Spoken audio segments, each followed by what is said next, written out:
perfect.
Salute, and welcome. Welcome back to the Black Ocean. Now swinging deep in with your host, the one and only Great Black Shark. Yes, family, I definitely had to address this issue here once I got a little bit more of the facts on the situation. And if you have not heard, what we're going to be talking about here tonight is exactly what you see in the title and in the thumbnail. There was an attempted arson incident on the historic home, and it's also a federally protected site, of our ancestor, Dr. Martin Luther King, here in Atlanta, Georgia. Okay, so, and salute to AH for hitting the cash app. Hey, ladies and gentlemen, already showing love to the broadcast. I appreciate that very much. Thank you. But family, here's the deal. When this occurred, and that's something we do not take lightly down here in the city of Atlanta or anywhere in Georgia, when any of our historical sites where our icons that sacrificed for the sake of foundational Black American freedmen and others at the time, period, okay? Because this is the thing about our ancestors and icons that we revere and respect. They did everything they could for us, but they also thought about others. That's why we do not tolerate disrespect from immigrants of any background coming into this country. Okay. So when you look at what this individual tried to do, at first instinct, everybody was like, okay, wait a minute. Especially Black folks from Atlanta, from our lineage. We're like, okay, what jackass would even attempt to do something like that? Most people down here would not do that, okay? So a lot of people was like, this could be a tether. However, as time went on, information came out about the identity of the individual. We're going to put her face up here on the screen right now. Oh, yeah, we're going to do that. This is the individual, okay? Yeah, you know, fact of business, let's slide that on over. This is the individual, so that you can see her face. Now, you're probably wondering, what is her name? Okay, well, we're going to get that up here, too. Let's go ahead and add that to what we're looking at on the screen. In fact, let me enhance this. This individual goes by the name of Lanisha Chantrice Henderson, okay? She's supposed to be 26 years old, and she's charged with arson in the second degree and interfering with government property. That she was transported to the Greater Detention Center for evaluation and will be transferred to Fulton County Jail once discharged from Greater Detention. Okay, so that's the update coming from the Atlanta Police Department website, so that you all will see that information and get an understanding about who this individual, this despicable individual, is. Now, let's get back to addressing her identity here, because as far as I can tell, She may be of our lineage, maybe. Facts are yet to be determined on that. But see, I'm going to present to you all something here about what the motive was behind that for someone who is of our lineage to attempt to do something like that. Okay. Oh, yeah, we going to get into that. See, when you've been around these different spaces as long as I have on these different media platforms, you observe a lot of information. And I observe a lot of things silently. Okay. And I keep notes on all these things. Okay. I keep my own individual databases on different things that I see and different ideologies that different people have. Okay. And I'm going to give you a thorough explanation of what I think could have been a motivating factor behind this despicable individual, Lanisha here, Henderson, what made her do what she did. In fact, you know what? We're going to cut straight to brass tacks in just a moment here. But before I do that, let me do what I normally do and greet my esteemed guests over here. Let's see here. And thank you to Cameron H., good brother, for the cash out. I appreciate that very much. Thank you, thank you, thank you. Let me greet those of us that are joining us here tonight. Let's scroll up and see. I see Two Stay Woke in the building. I see Patricia Jenkins. I see Patricia Slade. Lee Holmes in here. Stuns Ed, that sister. I see her. I see Patricia Jenkins in here. Okay, I made sure. I thought it was two Patricias. Oh, there are two Patricias. Patricia Slade, Patricia Jenkins. Okay, making sure I scroll up to see this. I see Mrs. L in the background here. I see you, sister. Welcome. Caldonia in the building. I think I'm pronouncing that right. Welcome to you. I see Opal Ivy in here. Tia to you. New picture, sister. I see you. Okay. I see Willis Martin in here. Foodophilia in here. Sister, every time I read your name, I keep thinking that you a chef or something like that. She said she's not, but I don't know. I got a feeling you can rattle them pots and pans if you want to. I see the sister Netta J joining us. Brother James in the building. Let's see. Going down, I see Sister Sandra Evans. My brother Iron Will in here. The young brother Josh Norris is joining us. I see Buzzer Cam H1. Salute to you all and welcome to everybody who be joining us in attendance here tonight. Ladies and gentlemen, this is going to be a broadcast that combines present day with history because, see, you have to understand how history correlates to present day.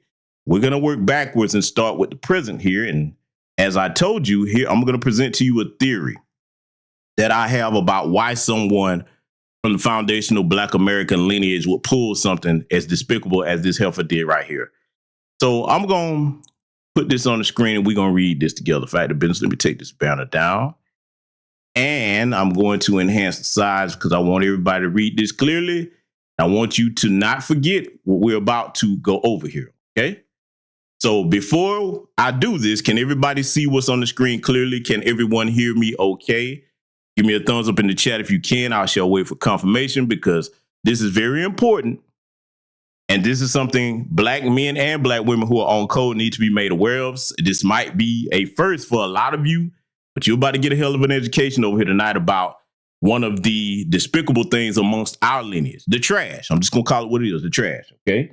Good, good. Everybody can hear me okay. I appreciate it. Welcome, Douglas Muhammad. I see you, TBI in the building. Welcome. Lord Lee Bowens. Okay, that's what's up, brother. I like that name. Now, family, let me go ahead and present to you my theory. See, let's cut straight to brass tacks. You have a lot of ignorance, willful ignorance in our community when it comes to a lot of our grandmaster teachers and our elders. And we expect it from some of the tether class, but we have those of us in our lineage that have these types of sentiments. So we're going to read this. And in case you're wondering where this comment came from, I started to play an excerpt of the channel, but I said, you know what? I'm not going to even give these rusty, crusty, dusty divestment dummy bed wenches where it came from any type of shine. Okay. I can just present it to you without that and spare your ears on that despicable commentary. So this was from the comment section of one of those types of videos. Okay. So let's read it together. It says, so basically, Martin was exactly the type of man Cynthia G warns about. Wow. And Coretta was absolutely stunning. That woman could have seriously been a runway model. I think she is one of the most beautiful. Oh my God. See, it's women with an E, not woman. Okay. Some of these people, boy, that's one of my pet peeves, family. A lot of y'all probably know in the comment sections, if I catch you using bad grammar, bad spelling, I'm going to get on you. I hate that. One of the most beautiful women, one of the most beautiful women. That's what it's supposed to be, jackass. But see, this is a divestment dummy. they about as smart as a box of rocks, and they probably got two little pebbles inside their brain when they walk around. You can hear them rattling. So what should I expect? But anyway, I digress. Let's continue reading. One of the most beautiful women, which is what it's supposed to be, I've ever seen, and she was always so classy in her public appearance. She didn't deserve any of this from MLK. To make matters worse, she probably genuinely loved that man. All the while he himself, oh my God, if you're going to use he, and you don't use he and himself together. You should have just said all the while he was. Jesus Christ. Y'all don't understand. I hate that bad grammar stuff. I really do. Oh, let's continue. He himself was busy lusting and fantasizing after an entirely different shade of woman. Now, what I just read you, for those of you who are probably confused, but what that has to do with tonight, there was a long-standing rumor going around, put out by the FBI, that Dr. Martin Luther King Jr. was cheating on his wife with a white woman. Now, for those of us with common sense, we know how asinine that is, but for the younger people in the audience, let me break down why that does not make sense. At that time, and we're going to cover this from a warfare standpoint, at that time, he was one of the most prominent figures in the civil rights movement. And if you know anything about the FBI and J. Edgar Hoover, I covered that history on this channel as well. You can go and review that. They hated Dr. Martin Luther King and black people, okay? So now, when you look at white supremacy historically, if they have a trump card to play, that's an end-all, be-all. They play that card, okay? So now you think about it. They wouldn't have threatened him with it. They would have just put it out. They'd be like, oh, okay, Negro, we're going to put out that you up here kicking it with these white women behind your woman back. That would have destroyed the civil rights momentum for a long time, if not permanently damaged that through him at the time. You understand? So that lets you know they did not have any of that. Think about it. They would not. Why would they call him to threaten him when they got that trump card on something they wanted to stop altogether? See, the divestment dummies, and that's why I call them dummies, in the words of the late great Red Fox, you big dummy. That's why I call them what I called them. And see, here's the other thing that's in this comment here. What she's talking about, there was an article written about a white woman that supposedly Dr. Martin Luther King was involved with before Coretta. And they always try to run with that to disparage this man's legacy and our ancestors' reputation. But we're going to build it back up here tonight. And that's something we should all defend when these types of people, whether they're in our lineage or outside of our lineage, try to disparage what our ancestors put forth to sacrifice for us. Whether you agree or disagree with the methods of our ancestor, Dr. Martin Luther King, let me tell you something. I have nothing but respect for that brother. That was a hell of a man to look around at the situation going on with his people and to say, I must do something. I'm not a brother who's militant, but I'm going to go forward with my faith in the Most High and do the best that I can and be led by him. You have to respect that, whether you agree or disagree. And look, even towards the end of his life, he has started to see that he should have done some things differently. And see, for anybody that disrespects Dr. Martin Luther King, let me tell you something. It takes courage to step up and be the first to do something when you don't really have a blueprint to follow, okay? So that's where my sentiments are, our elder and our ancestor. I will not tolerate any disrespect to that man over here at all, okay? Because a lot of the people that have so much to say, they don't have the courage to do what he did, especially at that time. But see, when it comes to this despicable comment that you have up here on the screen, what I just stated to you, y'all know that makes perfect sense, right? But see, the divestment dummies hate themselves and our people so much, they don't care about true or false. But I'm going to show you something about why this was a hell of a man to respect, even if you disagree. All right, family, can you hear me okay? Let me know if you can hear me okay. Uh-oh, boy. I think we made him mad tonight. Can everybody hear me okay? Salute to the good brother Project Leroy for the cash app if you hear me. Can everybody hear me okay? Let me know if you can hear me in the chat room. Can everybody hear me okay? Give me confirmation, thumbs up. See, look, we're pissing them off over here tonight. Oh, we're pissing them off over here tonight. Listen, let me tell y'all something, man. Let me tell y'all something. A lot of times when you hear your content creators and new black media just mention these issues that we have with our channels, we getting it from YouTube and people that do not like us trying to educate our people with the truth. But that's just tough titty New York City, because this is what all of you have come over here for. This is what a part of my calling is. And I'm going to tell you right now, if you mad at what I'm about to say, you ain't seen nothing yet, because I got a whole lot to piss you off with. It ain't going to be nothing but the truth, and ain't going to be nothing that you can do about it, okay? So now that everyone can hear me okay, before I was so rudely interrupted, oh, get ready, see, because I'm going to tell you right now, one thing about me, if you attempt to stop me from doing something to empower or educate my people, all that's going to do is make me double down on it. That's the stock that I come from. And fortunately, that's the stock that many brothers and sisters in New Black Media come from. So now all you've done is make it work, because I have a hell of an exegesis over here for you tonight. And we're going to get started educating you on exactly why our elder and ancestor, Dr. Martin Luther King, was such a man to be respected and revered. Oh, yes, we're going to get into this. We're going to get right on into it. Let me make sure that I get back to where we were before we were so rudely interrupted. Okay, so here we are. Here we are.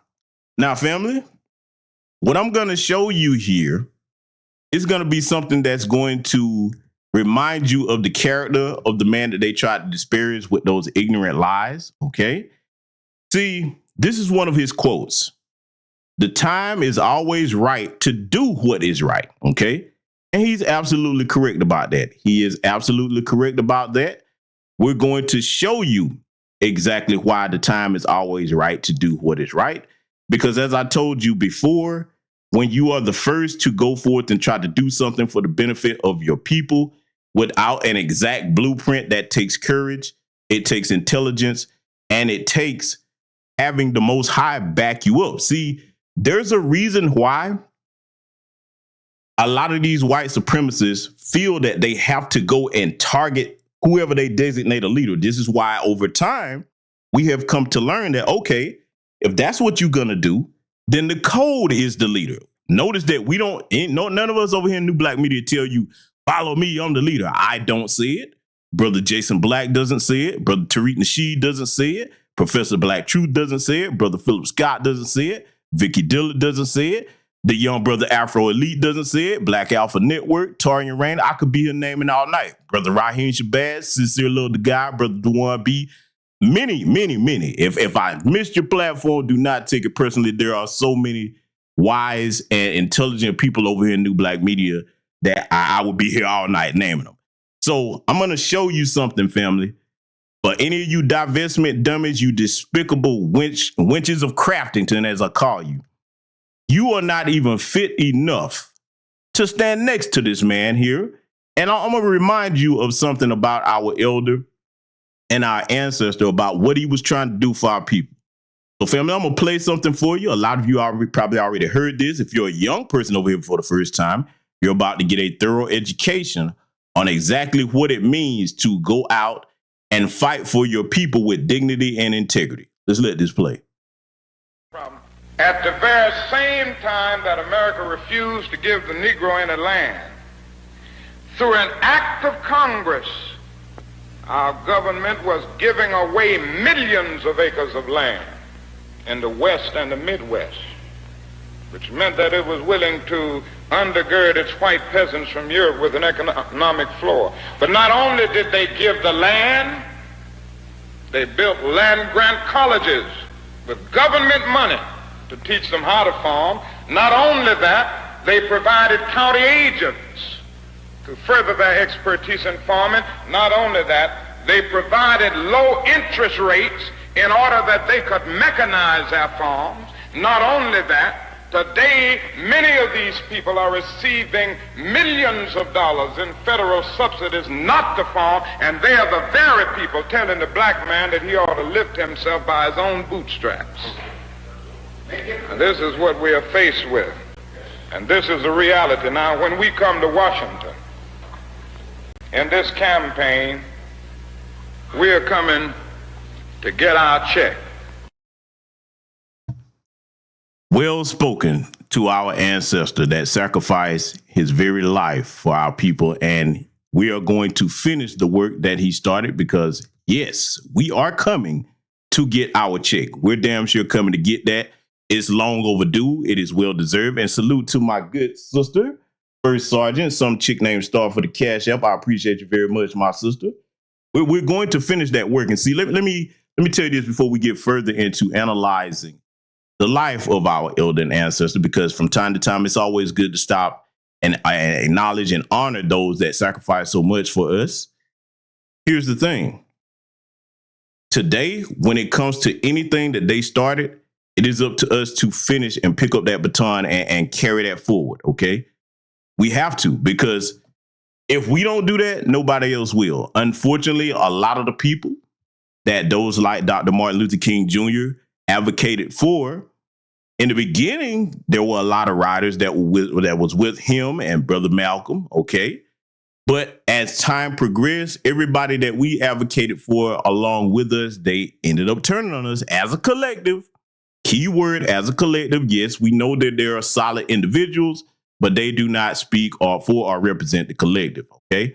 So we're going to further analyze why this man should be respected and why it was a despicable thing for that piece of garbage to attempt to burn down this man's home. And yes, for those that don't know, let me further give you some information on that in case you haven't seen it. If you follow me on Twitter, you probably already saw it. This whole story is very suspicious because the people that stopped her just happened to be, listen to this, family, for those that haven't heard it, 2 off-duty New York City police officers that just happened to be down there visiting, and then they were just there to happen to stop her at the time that she was trying that, okay? So if that don't sound a little funny, see, let me tell you something too, and I want to make sure I address this. A lot of the tethers were upset when I made my initial post on this, and I said possible tether in the tweet that's still up now. I don't apologize for that because, listen, we question everything today. Oh, we have to. It's not like we wouldn't have reason to suspect some of you have done it. Now, to be fair, for the Black immigrant population down here in Atlanta, for the most part, they're very respectful. For the most part. You have a few here or there, but because of where they're at, they know they can't really come out and show their behind in public. Okay?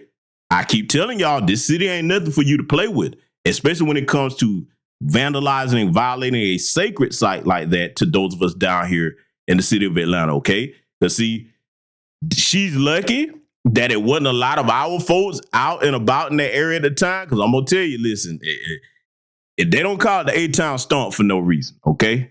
Listen, there have been plenty of sisters that went over there and put hands on her ass the down South Georgia way, and I'm going to tell you right now, if you ain't had a Georgia ass whooping, you don't know what an ass whooping is, okay? I'm just putting that out there, so I will not apologize for that. And I will not apologize for being suspicious about that situation to just happen to be in the area, NYPD police officers there. No. See, family, we're in an age now where I'm going to encourage you to question everything. You understand me? Salute to my good brother, Black Vulture and Reloaded for the Cash App. I want you to question everything. Now, why am I telling you that? Why wouldn't you question everything? See, my platform and many others, and this is why I try to bring you all history that many people don't talk about or know about on my Patreon and over here, because I want you to know as much as possible about how devious these demonic white supremacists and race soldiers are that are constantly attacking the foundational Black American freedmen community, okay? You cannot properly defend against something if you don't know about it, okay? So we're going to further analyze why we should respect our elder here before we get into the main thing here. And we're going to touch on some history now that we got present day out of the way, because I'm going to say it again. If you were angry at what I showed you earlier, you're really going to be angry now, because what we're about to review here, going back in history, you see Muhammad Ali on the screen here on the left, and you see Dr. Martin Luther King. Now, see, this is one of the things that I loved about that era, because back then we had athletes like Muhammad Ali that would try to do the right thing. He wasn't above his people. He wasn't so Hollywood. He was with his people, okay? As you all know, he was a practicing Muslim, a member of the Nation of Islam, all right? I respect those brothers very much in their work. And see, here's another little known fact that a lot of you probably did not know. Young people might not know this. I know the older people over here listening to me know this. But a lot of you younger people may not know that at the time, even though Malcolm and Martin had opposing views on how to go about combating the white supremacist issue of the day, in a letter that was written to Dr. Martin Luther King, Brother Malcolm told him, say, listen, and I'm paraphrasing, he's like, listen, if you ever need us, brother, just call us and let us know. We got your back. And again, I'm paraphrasing. That letter is out there for you all to view that. I should have queued that up here tonight. But the lesson in that I'm mentioning it here, in this movement in present day, we will have different people that have different ideologies, different methodologies about how we should go about tackling the issues of the day, getting reparations of anti-Black hate crime bills, so on and so forth. What I'm bringing that up for is, no matter what your role is in this movement or what you're doing or to progress, do not get so caught up in the differences between your ideologies and your methods. As long as that brother or sister is not harming the community, if you can't work with them, don't work to hinder them, okay? Because we all have examples to look back at. And see, this is a beautiful example here about staying on code. What I'm about to play for you is going to be a lesson that all of us can learn from today. And it's going to be a lesson about what we should be doing here in the prison. See, when I tell you that we owe our ancestors and grandmaster teachers and icons a lot, and you can go back and study them and apply their lessons to present day, I'm about to show that to you right now. I want y'all to pay close attention to this and listen to what's being said. In a hotel room. Nothing, just friends, just like Khrushchev and Kennedy and everybody. When the people, all of the politicians of all other white races come together, and they, although they believe different, they think different, whites can come together and discuss the common cause. But whenever a few of us come together, the world is shook up. And I say, whatever went back there is our business. Reverend King, do you agree? Oh, yes. We had a very good discussion on many matters. And, of course, these are not things that we would discuss here. But we do have common problems and common concerns. And above all, as Muhammad Ali has just said, we are all victims of the same system of oppression. And even though we may have different religious beliefs, this does not at all bring about a difference in terms of our concerns. Still brothers. Do you share the same, one more question, do you share the same concern that Muhammad has for his draft status? Oh, I certainly do. My views on the draft are very clear. I'm against it. And I think the sooner our country does away with the draft, the better it will be. Now, you heard that, family, and that right there was an example of a couple of things. Number one, it shows that even if you have a difference of ideology, whether it's religion, politics, or whatever, if you recognize that you're working towards the common goal of the protection and empowerment of our people, then you can put those things aside and say, okay, brother or sister, you believe this, I believe that. But this common goal that sits here that we're both working on is bigger than the whole of that, okay? It's bigger than anything that would keep us at odds against each other. You saw that beautiful image right there of our brother, Muhammad Ali, putting his arm around the brother and saying, this is still my brother. That's how I feel about many people that I have differences of opinion with. As long as you're not a coon and you're not hurting the community, hey, I don't have any problem with somebody that has a different methodology or ideology from me, because the way I see it, none of us have all the answers. None of us have all the answers. A brother or sister may have a different point of view that if you just listen, okay, and you get together with them in the spirit of harmony, you can connect that to the puzzle that you're working on and probably advance further, okay, and vice versa. So the other lesson that we can take from that, and this is something I've told y'all for years on my platforms, okay, when them folks get to trying to get in our business like that reporter was, what did they tell him? They're like, hey, what went on, the conversation in that room, that's between me and my black brother over here. That's none of your white business, okay?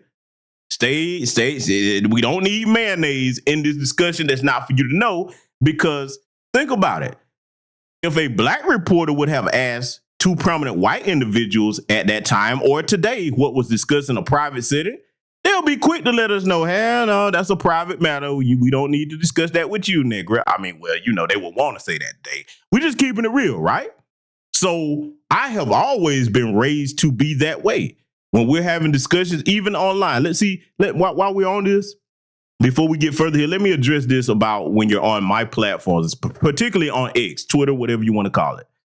I tell people that if I put up a post and the white supremacists come to it, and they inevitably will, okay, they always do when I post something. If they come up and start arguing, one of the things that gets me, I tell brothers and sisters, particularly the women, You do not have to go back and forth with them. Let me tell you what you do. You block their behind and you continue talking to other black people in the thread. Why? Because that is a form of power. See, you got to get used to, just because a white person or somebody in the dominant society says something, that doesn't mean you're required to respond or answer to them. You understand? See, listen, I'm going to tell you something.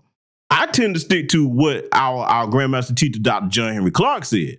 I only debate my equals. All others I teach. You understand? And see, I really don't have any reason other than using them for a teaching tool on the rare occasion that I will address a white supremacist on any platform to show you an example before my people. That's it. See, if I can't use you, let me say that again. If I can't use you, white supremacists, to teach my people something, you're worthless to me. Why? You're a coward. Okay, we've seen many instances of that. Just check my last broadcast for evidence of cowardice, okay? You have to lie, okay? Strike number 2. And then you hate my people. Strike number 3. So those are just a couple of reasons why I really don't see it, of any type of benefit to go back and forth with you. And I'm definitely not going to explain something to you, because see, there's something else when it comes to staying on code. I want all of you, and I know most of my chat room understands this, but when you're on other platforms and you see people that just pop up talking about, like, say if we use an acronym like HYON, okay? Everybody in here knows what HYON means. If you in a thread somewhere and somebody like, what that mean? Now, that should tell you one or two things. Either that's a tether or that's some of them male folks. We don't need to tell them. Look, if you don't know, then hey, I'm not going to be the one to tell you. Let me tell you something. When you are under attack as a people, like we are, information and keeping that information in the right circles is critical. You understand me? I can't stand when I see another black person trying to explain something to somebody. If you don't know, you don't need to know. And I know a lot of people like, okay, well, what if it's a black person? Well, that means that if you want to learn, then you continue to be in these circles amongst us and you'll pick it up. Okay. Don't be so quick to explain everything to everybody, okay? Silence is a weapon. You understand me? That is strategic silence. You understand? So now that we've gotten that out the way, we're going to get further into this incident here, and we got some more history that we're going to have to review. I'm going to play for you all coming up here this news report, and I want y'all to take a note and listen to the tone that they're going to be reporting this on, because as I showed you, now we have the identity of this despicable individual, and I've given you my theory on why I think she did that, because see, let's be clear. These divestment dummies, they're radicalized, man. Yeah, I'm using that language. Yes, I'm saying it over here.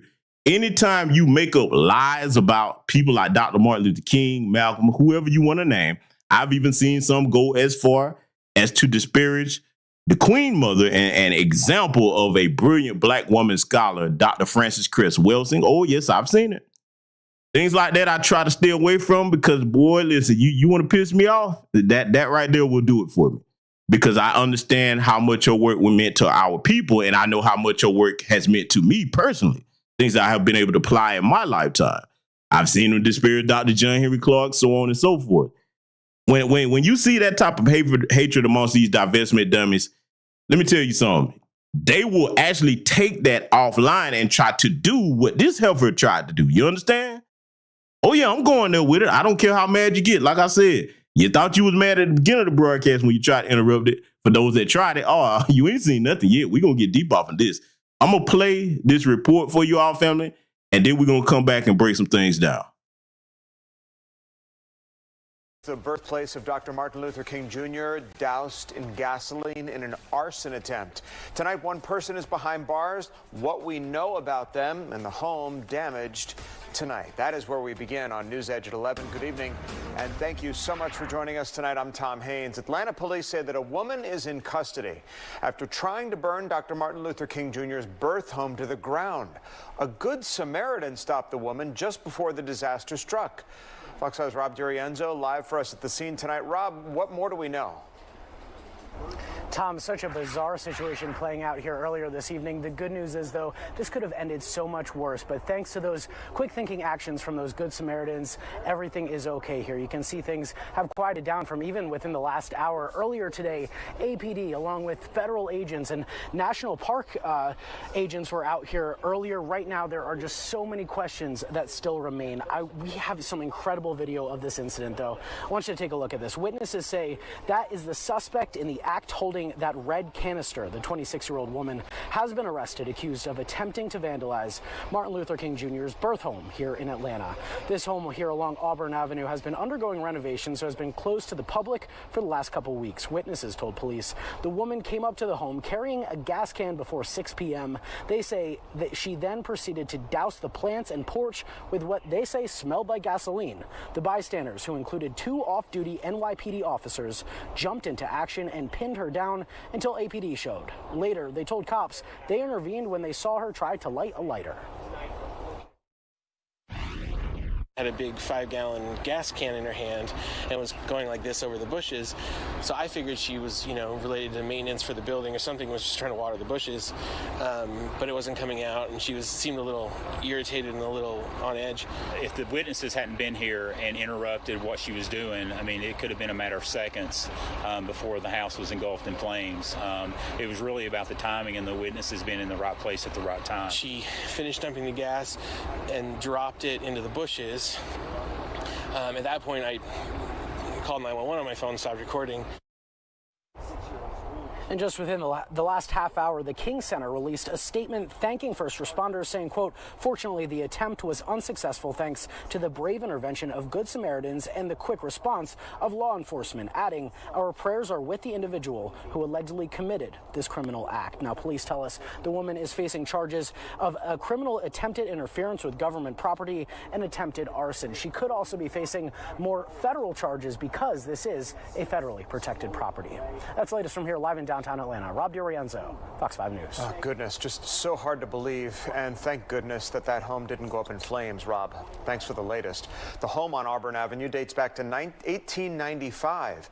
Dr. King's parents moved into the home in 1926, and he and his siblings were all born there. In 1968, plans were made to begin restoring the home as a museum. The MLK birth home closed at the end of November for restoration work. It was scheduled to reopen in 2025.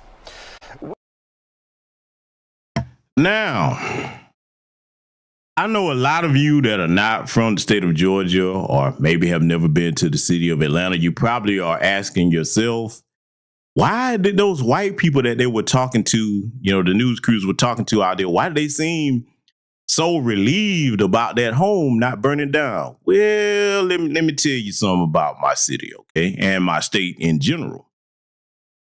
Those white people that were talking, you know why they were relieved? Because they know had that been accomplished, we would have been looking at them. We'd be like, oh, okay, that's what it is you're going to get. Because listen, let me tell you something. I'm not finna tell you that we are some utopia that just got all the answers, got everything in control. But what I will tell you is this. There are clear and distinct lines drawn down here in the city of Atlanta and in the state of Georgia about what they better do and what they better not do. They know it can go from 0 to 60 just like that. You understand? So for the white people that are not white supremacists down here, they'll be like, hey, man, don't do that, boy. Don't you get them Atlanta, Georgia niggers stirred up? Because they know when we apply foot to ass, hey, everybody gonna get it. You understand me? Everybody's gonna get it. So that's why the answer to that question, in case you're asking yourself that. Now, you're probably wondering, GBS, why are you showing me this picture of our ancestor, Dr. Martin Luther King, here in this hospital bed? Well, we got to go back down history a little bit so we can teach you some things, because unfortunately it is a dark part of our history. But the very first people to make an attempt on his life, it wasn't them folks. Oh no, we gonna go here with it. It was this bag of dog shit. And yes, I'm calling her what she is. Now, many of you probably don't know who this is. Oh yeah, I'm going here with roller skates on. Yes, I am, damn it, because the truth needs to be told. Oh yeah, see, oh yeah, and by the way, to show you how despicable the divestment dummies are, they revere this heifer right here. This heifer's name right here, this bag of low down, low life dog shit. I'm gonna show you what her name is. I don't want to just tell you. I'm gonna show you. If I had the business, let me take this banner down. Make sure everybody can see this. Her name is Izola Curry. Okay, let's read this. Izola Curry was the first assassination attempt on Martin Luther King. Food for thought. Does them celebrating the death of Kevin Samuels? Yeah, I'm gonna go there with it. Makes sense now. And we're talking about the divestment dummies when we say them. And see, we got to thread these needles because what I like to do over here is thread past and present to show you how both correlate with each other. Okay, let's read further.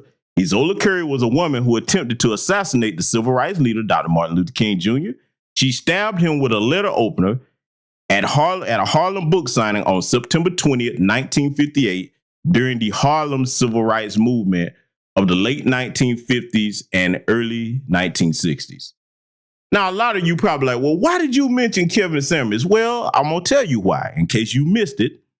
The divestment dummies hate all black men, okay? All black people. Now, whether you agree with what Kevin was trying to do or not, and I'm not comparing him to Dr. Martin Luther King, what I'm saying is their hatred, that's the same group that celebrated Kevin Samuels' death, okay? That's why I'm mentioning that to you, okay? So, to bring it forward to where we are now, she was not the only Sambette, as I shall call her, Izola Curry. There were others that if they did not make an attempt on Dr. Martin Luther King's life, they were sent, keyword sent, by them folks, namely the FBI. Yes, I'm going to say what need to be said. Don't be surprised if they try to interrupt the stream again because we're going to tell the whole truth over here tonight. I'm going to show y'all something, right? We got another dry wig heifer to analyze on. This might be a lot of you young ones first time seeing this, but we need to let you understand why being on code is so important, why we check people's paperwork, and why we don't take it lightly when anyone is a traitor amongst our people, okay? And we don't care whether it's men or women, but I'm showing you some history to show you why this heifer here probably idolized the Izola Currys in this next bag of low-life crap that I'm about to show you here. And see, I got something else I'm going to point out once I get into this, but I'm going to play something for you all, okay? And for you young ones, again, this is some history that a lot of people might not have told you. I know you're definitely not going to have this covered in the schools, okay? We're going to cover it over here tonight, though. It was a liberal commission, some of calm simps, and the cause of it all was communist dominated. The riots in this country are absolutely communist inspired and communist dominated. When I was a member of the Communist Party, the communists ordered me to incite other my people to riot. I'm Julia Brown. For 9 years, I was a member of the Communist Party, serving. Now, for those of you that don't know who this is Julia Clarice Brown, okay? Oh, I want you to listen to this batshit crazy agent because she was working with the FBI, okay? I want you to listen to the tone of what she was talking about during the time that our brother, Dr. Martin Luther King, was living. See, when we tell you over here in New Black Media, they know who to pick and send amongst us, we're not kidding about that because we're very well studied on these past events and how these agents move, what their backgrounds were. A lot of times someone would tell us, but the ones from our own lineage, they made sure that they found the one that had a hatred. Pay close attention to this. This is why we're so against the gender warring over here. They made sure they find the ones that have either a hatred for black men or a hatred for black women. See, over here on this platform and in these New Black Media spaces, and out here on the grassroots where all of us come together offline to get things done, we don't play that. We're in the same boat over here. We have the backs of our sisters and the sisters have the backs of our brothers over here, okay? So I want y'all to study the profile of this woman, and she's going to tell you herself what she was into at this time. Let's let it continue. As an undercover agent for the FBI. During that time, I learned that the communist conspiracy had been planning and working for years to bring violent revolution to America. It was to be a communist revolution, but the great majority of the American people would not be allowed to realize that until it had already happened. If all goes according to the communist blueprint, Americans will believe that the chaos and violence has something to do with civil rights. Our enemies were quick to find our weakest point for their attack. Now notice, for those of you who are older, you already know this. Notice how the FBI always tried to thread communism with the civil rights movement. As asinine as that sounds, see, you have to understand how white supremacy functions. A lie to them is a tool of warfare. You understand? So all they need is to find the right traitor amongst us, like this greasy, dry wig head soundbed up here, and send them out with marching orders and a script, just like she's reading off of now. Now, I want you to pay attention to this because this is what our brother, Dr. Martin Luther King, had to deal with in his day. And you all see how we have to deal with some of the same things out here on the grassroots today regarding these same types of people. See, it's good to go back and bring this history back before the young ones that are out here doing a lot of the work now, so that they see the template for what an agent looks like, what an agent sounds like, because believe it or not, it has not changed much at all. The only thing that has changed today is the advent of technology that they did not have in the public back then. You understand? That's the only difference. Study these patterns, study what she's talking about, study why she's trying to make this comparison between the communism situation way overseas and the civil rights movement at that time. I want y'all to pay close attention to this. Let's get back to it. They knew that racial differences could provide them with an excellent wedge to divide our people. Their strategy simply has been to keep hammering on that wedge, to drive it deeper into our social structure, to open all wounds that have long since healed. And long since healed? Do you hear how delusional this heifer was? But see, all they do, and look, these agents like the Dr. Perrys, they sell us out for crumbs on the dollar. You understand? They don't live no wealthy, extravagant lifestyles. They give them between, a lot of times it's under $500. You understand me? I know you probably like, oh, it can't be. You know what? If you go on my Patreon, I think I posted a list over there that shows you how that informant process works. It should be over there. And if it's not, I'm going to make sure that I add it over there. I think I did add that over there. But it's so despicable for what they sell our people out for. And see, I want to put this on your minds as well before we get back to this. Remember during the 2020 elections and everything that was going on when they were talking about all the black people online and anybody that had a dissenting opinion against the Democrats, what did they call us? Because old last king of chicken wings, Roland Martin, the Boule Bird, the buffet Boule Master, whatever you want to call him, the Sandwich Sultan, you know, I got a bunch of names for him, the Snack Panther, whatever you want to call him, pick from that, okay, or add your own names to it. They called us Russian bots, Joy Ann Reid. Oh, yeah, I remember all of that. See, I'm showing you how the tactics have not changed. You understand? If you're a black person that don't go along with whatever they want to program you to go along with, oh, it just can't be you actually thinking for yourself and self-preservation and actually thinking on the terms of a business transaction when it comes to the political arena. Oh, no, it can't be that. You must be being influenced by communism or Russian bots or all this other nonsense. You see why you should be insulted to even deal with that demonic Democrat party? Okay, so I'm gonna let this continue further to play, and I want you to listen to this heifer here, this wig wench, as shall I call it? Yeah, y'all know I stay coming up with terms for him. But this wig wench is going to show you out of her own mouth exactly why she's was so despicable in her time period. Let's let it continue. Deliberately to create new ones wherever they can. Now, this doesn't mean that there isn't a legitimate need for the advancement of civil rights for many of our Negro citizens. Of course, there is a need there. Otherwise, communist agitators posing as civil rights leaders could never hope to enlist massive support for their schemes. The aspirations of Negroes for full equality were not created by communists, but they are used by communists in such a way that idealistic Americans of all races can be tricked into implementing the communist blueprint for revolution. Having been on the inside of the Communist Party, it's easy for me to recognize this revolutionary agitation in disguise. But the average American finds it's hard to believe that something as worthy and noble sounding as a civil rights movement could possibly be a communist maneuver.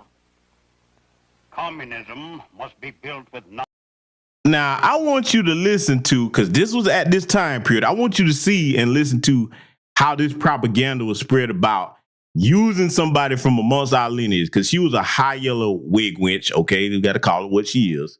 And look at that look on her face that she had while she was speaking. Just hateful. Boy, can you imagine? Imagine if you had a teacher like that. Some of you probably had.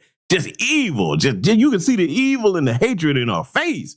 Oh, man. But let's see, I'm going to play this little propaganda film because this used to work a lot on the dominant society back in the day, okay? Oh, boy, you say communism, baby. Oh, my God. And see, here's the thing. When it comes to us, you can't name a black person alive that said, hey, man, you know, let's get down with this communism. You can't find no black people that you know in your families or nobody will be talking about no damn communism. They just act like we cannot think for ourselves, family. But I'm going to play this little propaganda piece right here because we're not done with old wig wench. We going to get further into some of her commentary. Let's let it continue. Noncommunist Hands. The revolutionary accepts reform in order to use it as a cover for his illegal work. By concealing the true communist objectives behind appealing slogans and pretended humanitarian goals, the conspirators are able to dupe hundreds of uninformed opportunists and misguided idealists into supplying the non-communist hands needed in the overthrow of this republic. We can and must write in a language which sows among the masses hate, revulsion, and scorn toward those who disagree with us. Members and front organizations must continually embarrass, discredit, and degrade our critics. When obstructionists become too irritating, label them as fascist or Nazi or anti-Semitic. Constantly associate those who oppose us with those names which already have a bad smell. The association will... Now I'm pausing this on the screen right here. Family, let's look at a couple of these names that they got up here, okay? Now, the Uncle Tom name, and first of all, that's incorrect. It should be Sambo. If you read the book, Uncle Tom's Cabin, Uncle Tom was more like the hero. It was Sambo who was the villain. Uncle Tom, though, if we refer to anybody with that name, okay, that's same thing as Coon, all right? But back at this time, these were some of the terms that they threw out. Now, I want you to think about the stuff that they call us over there in the old dead black media, okay? Boule Bird, we talking about you, Joy Ann Reid, and all the like. Fright peddler, fascist, Nazi, anti-Semitic, racist, radical right, extremist. You are a head group. Sound familiar? The tether class, yeah, we can't leave you out of this either. See, this is why it's so important, and our brother Tariq Nasheed has talked about this and many others, for us to have the power of labeling ourselves, not letting other people outside of our group define who we are, okay? See, there's power in labels if you give those labels power. And see, today we've taken that back by labeling ourselves Foundational Black American Freedmen or whatever title you choose to name. We're not leaving that up to our oppressors, all right? So now when you look at a lot of these names on the screen here and fast forward to present day, there's always a name they got to try to label us, okay? Like I said, I got to keep bringing Boule Bird up. Oh, boy, he labeled us everything under the sun. But you know what he won't label us? You know what? One name they didn't call people back then either? They didn't label us as people who were lying. Oh, no. Notice that? They never say we're lying when we challenge them. And see, what this dry wig wench was talking about if you challenge white supremacy, then you got to get hit with one of these names at that time. Same thing in today's era when you come against primarily these Democrats, okay, that do nothing for black people. All right. So I just wanted to thread that needle. I'm going to let this propaganda piece play because, see, it's important that we bring these things back to the forefront so people understand how they operate. So to continue. After enough repetition, become fact in the public mind. By duping the American public into turning a deaf ear to the voices of warning because the topics were controversial or because the patriots themselves had been ridiculed as extremists, racists, fright peddlers, the conspirators were ready to move one step closer to their hidden goals by precipitating mob violence. Riots, demonstrations, street battles, detachments of a revolutionary army. Such are the stages in the development of the popular uprising. The Communist Party will educate and organize the working masses for mass strikes and mass demonstrations. It is through struggles that the working masses are prepared for the final conflict for power. As these strikes grow in number and intensity, they acquire political character through unavoidable collision and open combat with the capitalistic state. Mass action culminates in insurrection and civil war. Well, I say it is. Now, that was the end of that little propaganda film here. So now we got this dry wig winch. And ladies, look. This right here, before we analyze what I'm about to show you, y'all know I got to get on this. Ladies, when they sold out, the least that they could have done was give you money to get a decent wig. This is atrocious. Look at this crowd, man. Look, she looked like she looked like a bleached gremlin. That's what she looked like with a badass wig on. That's what she looked like, okay? I'm going to play something else from this little hateful heifer right here. And you're going to see why I'm showing you this, because the heifer that tried to burn down Dr. Martin Luther King's home, I'll say it again, I guarantee you if she was with those divestment dummies, these are some of the figures that they revere, okay? I want you to listen to how she was talking about our brother Dr. Martin Luther King, and she's already said it from her own mouth that she was working with them folks, so when I call her an agent, you're not going to be able to call me a liar. See, that's why I put that in here, because, see, sometimes, from time to time, the divestment dummies, they're afraid of this channel, but from time to time, one of them will wander over here and try to challenge me on something, and you all know if I make a claim, I can back it up with historical facts and show you how it represents present day. I want y'all to listen to this right here because, man, well, I'm going to tell you. Ladies, look, I tell you what we can do. You might need to get something out. I don't know, man. Get your bottle full of water, pray over it, and spray that damn wig with some holy water. That's what I wish I could have done. Wearing a wig would have caught on fire with a little evil ass. But anyway, we're going to let her talk here. I want y'all to analyze what she's saying. A lot of y'all probably hadn't seen this if you're a younger person, but we're going to let it play. It's going to be some lessons to learn. Let's let it continue. Frightening, and it should be frightened to the entire American people that he has demanded $10 billion. And if he doesn't get it, then there may be riots. He had demanded $10 billion.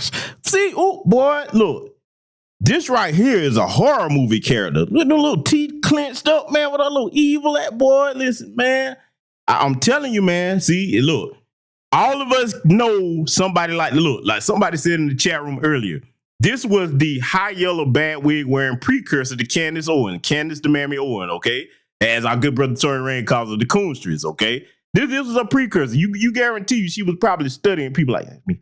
Study these lines and gotta grit my teeth. I hate niggers. I'm telling you, man, this is where she learned it from. So, we gonna let it play. I'm just saying, man, this is sad, man. Listen, agents, make them give you a wardrobe budget. Come on, man. At least you could do is tighten up, man. Y'all be ashamed of yourselves selling us off like this. But we gonna let this continue. There's a lot to learn. This summer, Martin Luther King is nothing but a blackmailer, and he should be arrested for blackmailing because he certainly has blackmailed the United States government. There's one thing that bothers me, and that, as a Negro yourself. This is the important part that I want you to listen to. For those of you that haven't heard it, when this white man talking to her, asked her this question, I have to remind you of the words of our brother Jason Black. If you want to know the truth from a black person, sit them down in front of a white person and let them ask the question. Okay? Keep that in your mind as this plays and you hear what she's about to say here. Why do you talk so bitterly against Martin Luther King and a lot of these other people of your race?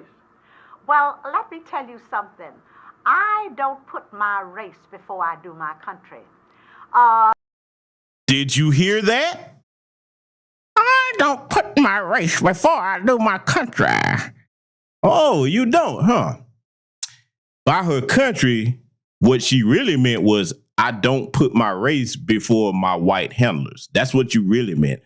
See, I respect a coon or a coonstress to just come on out and say it with your chest, okay? Or in her case, with your bad wig, tighten up around your little. Just say what you really mean. Don't hold back. That's what she really meant, okay?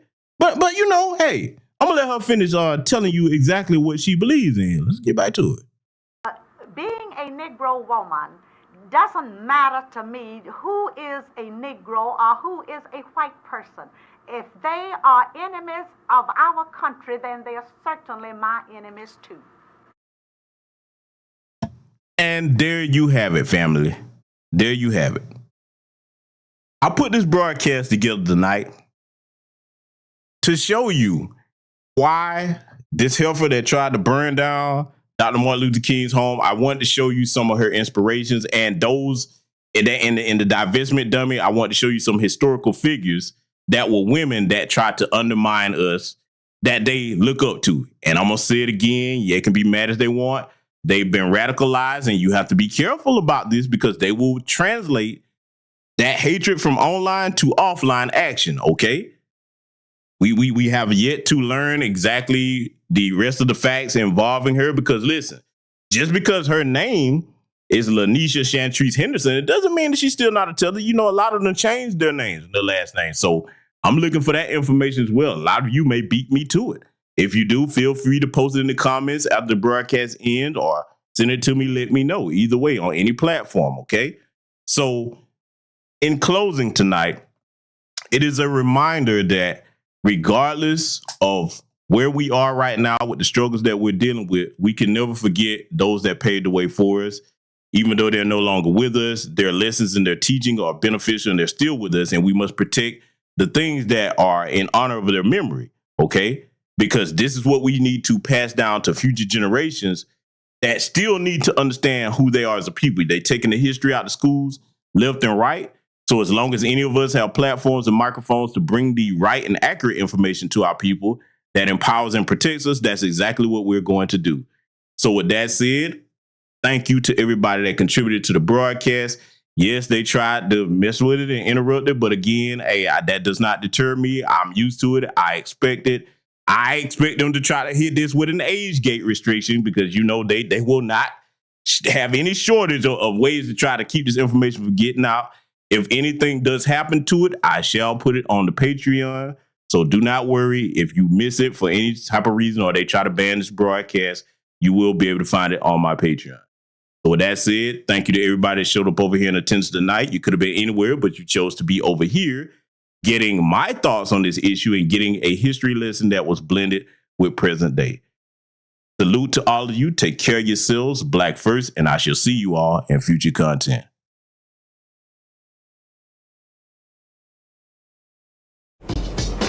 It's the 50th anniversary of hip-hop, and we still have a lot of discrepancies as far as the origins of hip-hop, a lot of claims, who did what, who was the first this, who was the this and that, and such.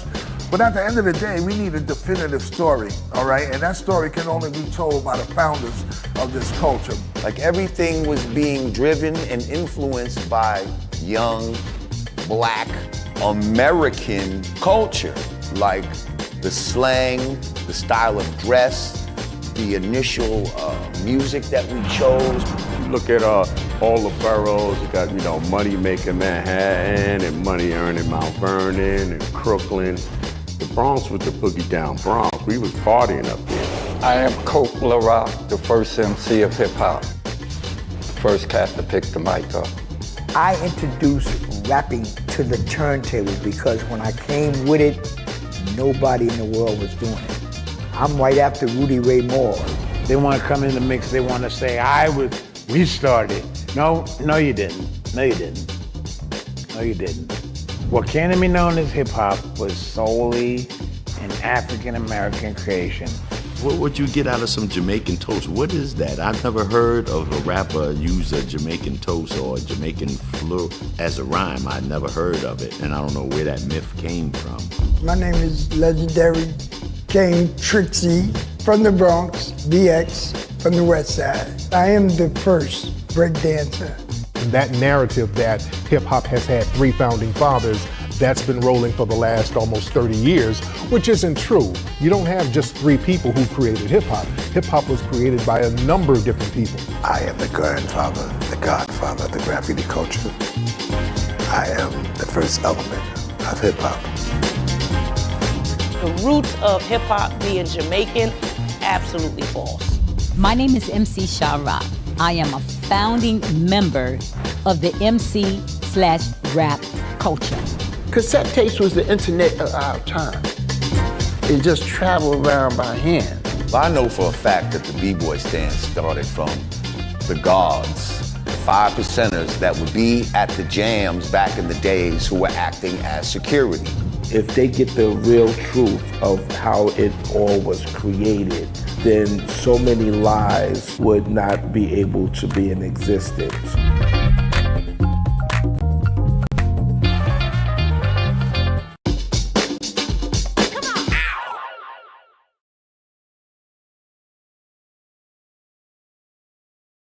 When we talk about hip hop and what it is, it's an extension of the music and the instrumentation that our forefathers created. Check out the live stream premiere of the documentary short, It's Bigger Than Hip Hop, The Black American Family Tree, and Q&A, a fundraiser to create a series detailing music's evolution. Go to DewanB.com for streaming passes and crowdfunding.